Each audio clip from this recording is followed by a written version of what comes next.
50% du territoire qui est urbanisé. Et donc, ça veut dire qu'il y a moins de 50% du territoire qui est en zone agricole. Ce que l'on veut, c'est bien produire pour bien manger, pour que nos habitants trouvent l'essentiel de leur nourriture sur notre territoire. Et dans ce que l'on recherche comme nourriture, il y a tout naturellement, bien sûr, la part du bio.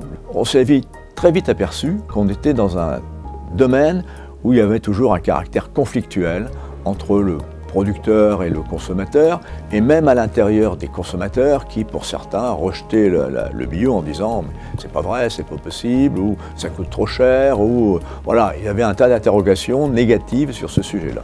Donc on s'est dit, il faut d'abord faire sauter tous ces verrous-là, mieux connaître les attentes véritablement et des producteurs et des consommateurs, parce que les deux sont concernés, et puis essayer de mutualiser les expériences des uns et des autres.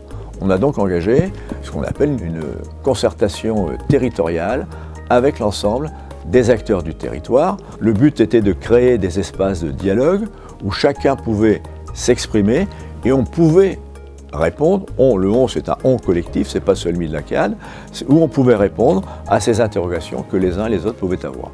On a commencé par ce qu'on appelle un forum ouvert. On a invité un tas de gens de divers milieux, des producteurs, des consommateurs, la société civile, les associations, des élus, des structures agricoles. Et on a réussi à réunir une centaine de personnes qui ont réfléchi sur comment on pouvait, sur notre territoire, faire sauter tous ces verrous et comment on pouvait, sur notre territoire, développer une véritable politique agricole bio. Ce forum ouvert a débouché sur 19 actions très précises. Ça ne s'est pas arrêté là. On a dit ces actions très précises que vous avez définies, ce n'est pas la CAD qui va les mettre en œuvre.